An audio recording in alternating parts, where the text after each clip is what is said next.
Hey everybody, welcome back to our channel. I'm Jess and this is Amy. And as you know, we like to talk about different kinds of horror elements, everything that is occult. So today we are going to talk about our favorite horror movies.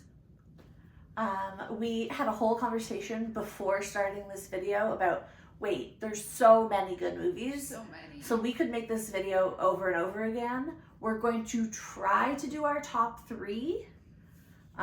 Yeah, so this is probably favorite horror movies volume 1. Yeah, exactly. If you Because guys there want are volume so many good ones. 2, 3, 4, 5, 6, 7, 8, 9, 10, we could go on forever.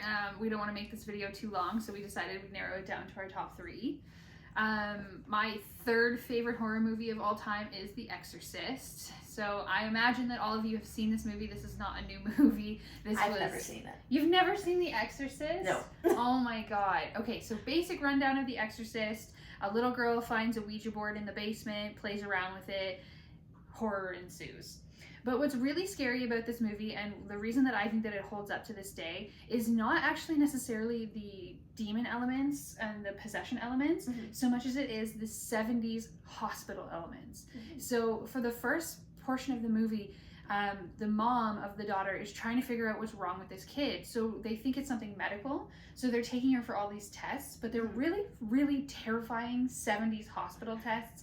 The kid is screaming. She's sent through these like loud machines. Everything is really like creepy and almost dystopian, but it's just 70s like medicine. And for some reason, that to me is one of the most terrifying elements of the movie. That and the mom's descent into sort of like a low-key madness because she's just trying to figure out what's wrong with her daughter. So she has no control over the situation. She's just watching her daughter slowly deteriorate and fall apart. And it's terrifying to watch. And then you get to the ending where everything goes absolutely batshit bonkers, and it is one of the scariest movies of all time. And one of the reasons that it's one of my favorites is really just that 70s medical horror. See, I didn't know it had any of that. In my brain, if you think of The Exorcist, all I think about is vomit. And I hate vomit. Yeah. It makes me super uncomfortable. I don't like when it's in movies. I don't like when it's used as, like, I get it. I understand. I just hate it. Yeah, that is a very, very small portion of what happens in that movie. And I will now watch The Exorcist. It's an iconic scene, but it's like, it's one scene. It's not like... See, they really made it seem like that's 90% of the movie. Yeah, if you've seen Scary Movie, like the spoof movie of The Exorcist, that's my experience. It would lead you to believe that there's like a lot of vomit, like there's high volume vomit. That's really just like one scene in the movie that takes place. The rest of the movie is the creeping, disturbing fear that the mom is going through, watching her daughter slowly descend into this horror show that she has absolutely no control over. Okay, so I will watch it now. You should watch it. Everybody should watch it. If you haven't seen The Exorcist, you absolutely should watch The Exorcist. It's an amazing movie. It's not scary the way that today's movies are scary, which is why some people call it boring. There's no jump scares. It's not, the music doesn't tell you when to be afraid. It's just watching these people's lives fall apart in front of them. Funny enough, pretty much all the movies on my list are very the same in the sense where it's not like classic scary. It's kind of like, so my number 3 is it's called Hush. It's more or less this woman who, she's an author. I don't know, have you seen this movie? I think so. Yeah, she's an author. She goes up to a cabin. She's deaf. Yes. And then yes, I have seen this movie. Yeah, a robber man situation breaks in, and I think one of my favorite things about the movie is the use of sound. Sometimes in the movie, there will be no sound at all because it'll be from her point of view. Yeah. And it's silent, and it's so eerie and uncomfortable. Yeah, it's really terrifying. And like, it does like a really good job of, I find doing silence in movies is really, really hard because it's either for like, okay, well, like that was too short, so it's like, why did you even bother? Yeah. Or that's too long, and now I'm like taken out of it. Come on. So, but I think they did a really, really good job of balancing that. The whole movie's not silent, obviously, but it's really good. No, if they had gone with the whole movie being silent, that would have been too much. It would have been way too much. Yeah. And that's the thing, is they do it so well. that's one of those movies that, like, I've only seen it a handful of times, but it's so good that it sticks with you. And it's like, I love when movies do something, like, different. Because there's 107 movies about this dude fucks up and now a demon is here and now everyone's dying. Yeah. You know? So a lot of my favorite scary movies are ones that are, like, slightly more unexpected. Like, I like when they do something different. I say, however, my second favorite movie is Cabin in the Woods. So, completely redacts everything I just said. Because so our second favorites line up in a really funny way, because my second favorite is Evil Dead 2. So it is, you know, a cabin in the woods. Yeah. Which, perfect. For if anyone hasn't seen Cabin in the Woods, honestly, it starts very much as a stereotypical, a handful of young adults are in a cabin in the woods. There's weird sexual tension, and there's a stoner. Always. And then bad happens. My favorite thing about that movie is it does a really, really good job of balancing, like, the comedic elements with still being, like, kind of like, creepy. Yeah, and it subverts expectations. Absolutely. In a very interesting and exciting way that movies at the time and movies even now don't really do. Because you're going into it expecting one thing and you come out of it with something completely different. Exactly. Which I do love. And I would sell my firstborn for one of those coffee cup bongs. I dream about it every day. The telescoping coffee cup bong? Yeah, I dream about it every day. That's a great scene, actually, where he's just like, what, you think I would take this giant bong in your dad's RV? Do you think I'm crazy? Beautiful. Love it. Mwah. Also love that actor. Yeah, he's great. Your second favorite? Explain what it is. So Evil Dead 2 is an older movie that is sort of one of the earlier Cabin in the Woods movies. So yeah, a bunch of young adults, college students go to a cabin in the woods. They find a book. They read it out loud, even though they shouldn't read it out loud. But what I love about that movie is just how over the top, off the wall it goes. Like, it's not just that someone gets possessed and now everyone's running away from this person that's possessed, or everyone's trying to figure out how to unpossess their friend. It's like everything gets possessed. Everything under the sun gets possessed. You know, his hand gets possessed and tries to kill him. He has to chop it off. And then I just love his acting. Like, he is so funny. And it also, like Cabin in the Woods, it balances a comedic element to it, while at the same point being pretty brutal and very bloodthirsty. Oh, yeah. So I just think that's so funny to watch how it does a little bit of both, and it can be called like a horror comedy, but it's more of a horror, but they have such great comedic elements.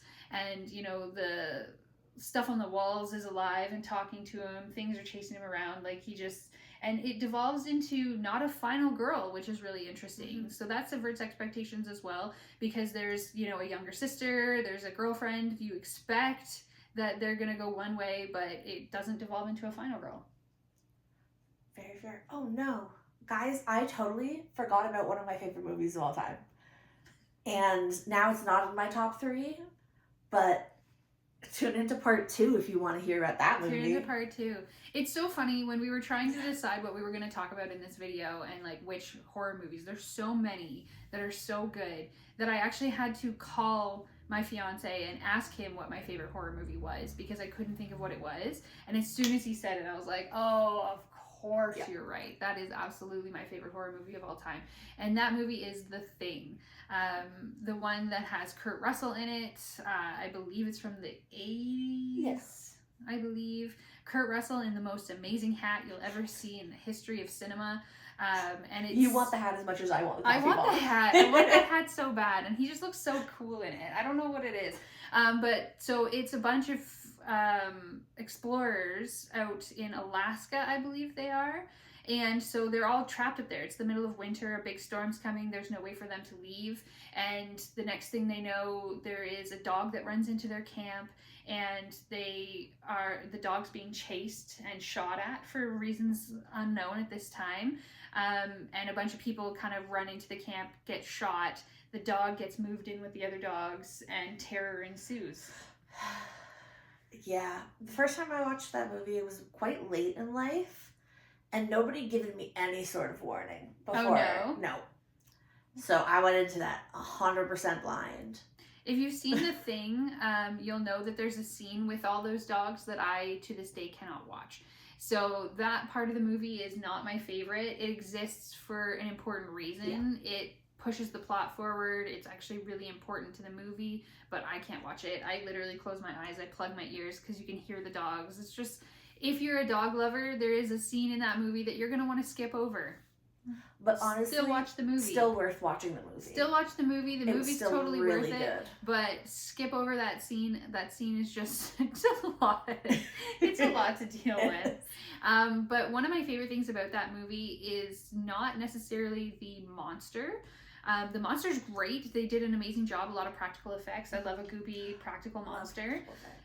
So I love the monster. Don't get me wrong. But it's actually, the horror comes from isolation and not knowing who you can trust.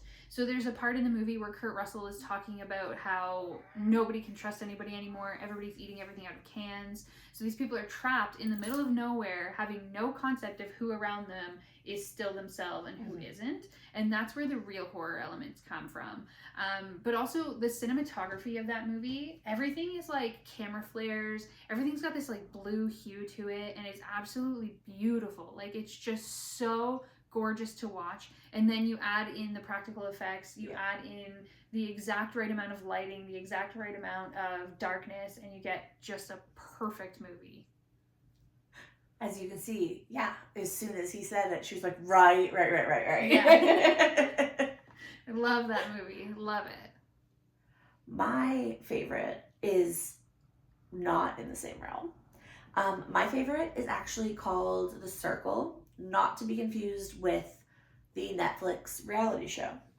Also not to be confused with the CW TV show called The Circle.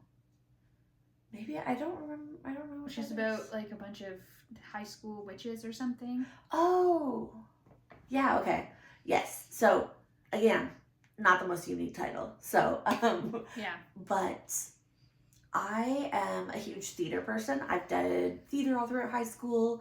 It's something I'm really, really into. So something that I find really important is like the ability to deliver a really powerful performance without all of the bells and whistles. And that's what this movie does really well. The entire movie is filmed in one room. I've not seen this movie. It's remarkable. It really puts a lot of things into light. So what happens is a group of people get abducted. All these aliens come and they abduct groups of people. And everybody wakes up and they're standing in this room on these circles, and there's this machine in the middle. They have to figure out what happens. More or less, what it is they figure out they have the ability to vote/control who's killed next. So they all throughout it brings up points of like family and race and like age, and like it's really interesting to see how these people are trying to figure out, well, like, you know, what are we gonna do? And there's so many twists in it. It's so good. All of the acting is really, really good. It's one of those movies that, like, if you're looking for a fast-paced, action-packed movie, this is not the movie.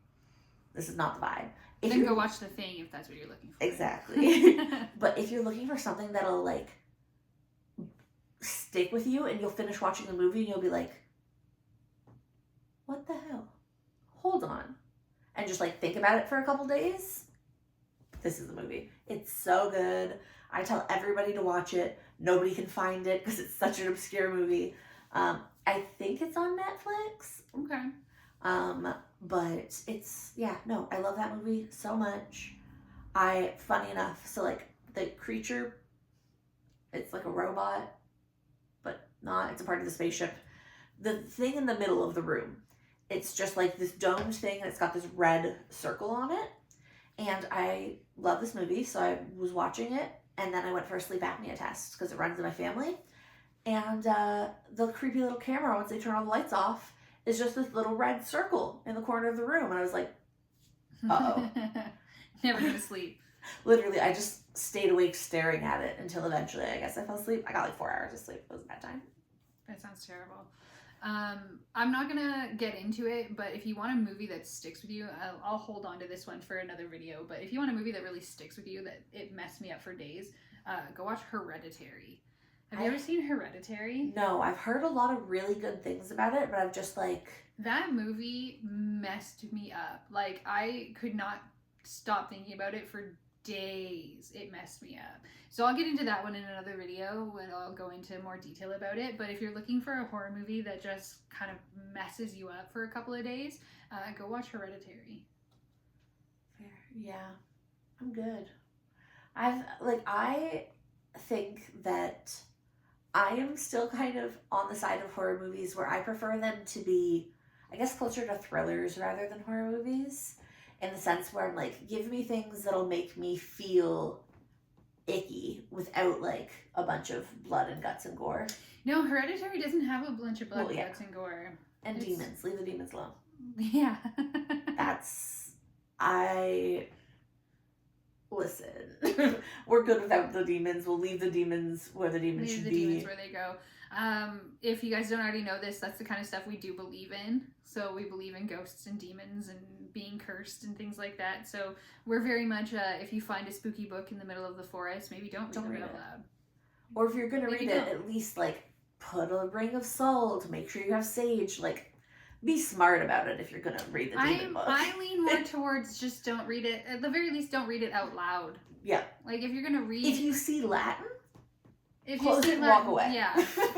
Yeah, or if it's Latin, definitely not out loud. At the very least, keep that shit in your head.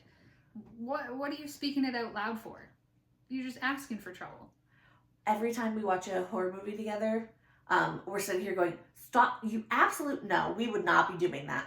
Yeah. No, stop being dumb. Recently we watched the movie Tarot, which we're going to save our review for another video, but let's just say we had a lot of thoughts on the movie Tarot and what not to do in that exact situation. I also read tarot cards, so the whole time I was yelling about how I'm like, but that's not what it, and she's like, the movie said so, you have to let it. The movie says so, so this is the way that it goes. Speaking of that, we were thinking if you guys would be interested, we would love to kind of watch a movie and then talk to you guys about our thoughts and feelings like right after we watch it. Yeah. Maybe even film ourselves watching little bits of it so we can get some reaction shots. Exactly. We wouldn't replace like our usual Tuesday, Thursday video. It would be kind of like an extra like Sunday video. We could do it like once a month, or if people really want it, you know, whatever. We'll kind of just sprinkle it in. But if there are movies that you think we should watch, good movies, bad movies, anywhere in the between, if you're here. Just drop us a comment and let us know what we should watch, what you think that we should watch, what you'd like to see us watch. I will hide for at least half of them probably, because I did not watch my first scary movie until high school. I am the opposite. My parents let me watch scary movies from a really young age, so every time I had a slumber party, we were watching Friday the 13th, Texas Chainsaw Massacre, whatever we could get our hands on. Friday the 13th until I was 21 years old. I saw Nightmare on Elm Street when I was probably 7, but in my parents' defense, that one they didn't know about. My grandfather was watching it, and I walked into the basement where he was watching it, and I told him that my parents had let me watch it, and I'd already seen it. So then he was like, oh, okay. So then I sat down and watched the whole thing. As soon as it ended, I was like, I've never seen that in my life. That was terrifying. And he was just so upset. And then we made a pact to not tell my parents. So I only recently told my mom about that. So that was, I think, the first scary movie I ever saw. I think I was 7 years old. And when I was 9, I remember secretly watching The Shining because my parents were watching it, and I just hid like around the corner and watched the entire Shining. I am a horror movie fanatic. I love horror movies. I've been watching them since I was little. I just started getting into them, so still have lots of fun things to learn and watch. So we just wanted to, if you saw our last video, we are shouting out a subscriber. So this time we would like to shout out. Here you go. I did last time. Strawberry Blues 2924, if you can see that. Thank you so much for subscribing to our channel. We really appreciate you. Yeah. I'll add you up here for now. Like we said, we'll have our tombstone going probably in the next video. But we just really want to say thank you guys so much for subscribing, for commenting, and for joining us on this journey. Yeah, and if you've watched all the way through this video, thank you so much for being with us. We appreciate you watching our videos when there's so many out there to watch. Have a good one. Thanks, Bye. guys.